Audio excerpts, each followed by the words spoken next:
Hello বন্ধুরা, যে সকল যুবক যুবতীরা ওয়েস্ট বেঙ্গল এমপ্লয়মেন্ট ব্যাংকে নাম নথিভুক্ত করেছো এবং যারা যুবশ্রী প্রকল্পে টাকা পাচ্ছ প্রতি মাসে মাসে 1500 টাকা করে তোমাদের ব্যাংক অ্যাকাউন্টে, তো তোমাদের কিন্তু 6 মাস পর পর যেই অ্যানেক্সা 3 ফর্মটি সাবমিট করতে হয় অনলাইনে, তা তোমাদের শুরু হয়ে গেছে।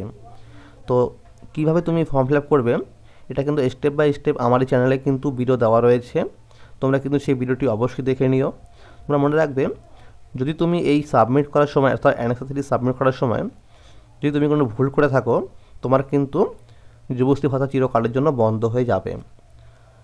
তোমরা মনে রাখবে, তোমাদের প্রত্যেকের মোবাইল নাম্বারে কিন্তু SMS করা হয়েছিল এই অ্যানেক্সা 3 সাবমিট করার সময়, অর্থাৎ সেখানে তোমাদের কিন্তু ডেট মেনশন করা ছিল যে তোমাদের 15 জানুয়ারি থেকে ফেব্রুয়ারি মাসের 4 তারিখ পর্যন্ত তোমাদের এই অ্যানেক্সা 3 ফর্ম ফিল আপ চলবে।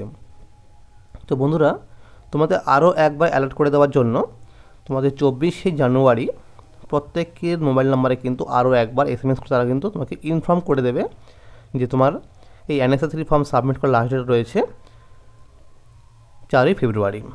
এটা তোমাদের কিন্তু প্রত্যেকেরই মোবাইল নাম্বারে SMS যাবে। এবার বন্ধুরা, যারা অ্যানেক্সার 1 এবং 2 সাবমিট করেছিলেন, যারা টাকা পাচ্ছ অলরেডি তাদের মধ্যে থেকে, তাদেরকে কিন্তু এই অ্যানেক্সা 3 অবশ্যই করতে হবে। কিন্তু যারা 1 এবং 2 সাবমিট করার পরে টাকা পাচ্ছ না, তোমাদের কিন্তু এই অ্যানেক্সা 3 সাবমিট করতে হবে না। তোমরা যেদিন থেকে টাকা পাবে তার 6 মাস পর থেকে তোমাদের কিন্তু এই অ্যানেক্সা 3 ফর্মটি সাবমিট করতে হবে। তোমরা মনে রাখবে যে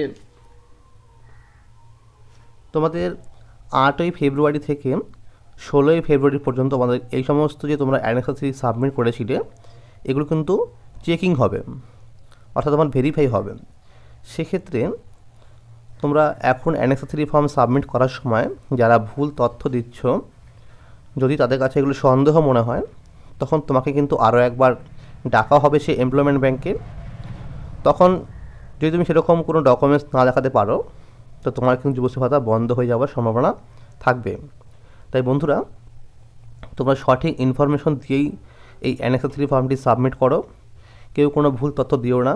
তোমরা মনে রাখবে যে এরকম দেখা গেছে যারা অ্যানেক্সা 3 ফর্ম সাবমিট করার সময় ভুল তথ্য দিয়ে সাবমিট করেছিলেন, তো তাদের মধ্যে অনেকে টাকা পাচ্ছিলে, তো তাদের কিন্তু অডিটটা হয়েছিল, সেখানে অডিটে কিন্তু গিয়ে অনেকেই কিন্তু ডকুমেন্ট দেখাতে পারেনি এবং তাদের কিন্তু যুবশ্রী ভাতা ইতিমধ্যেই বন্ধ হয়ে গেছে।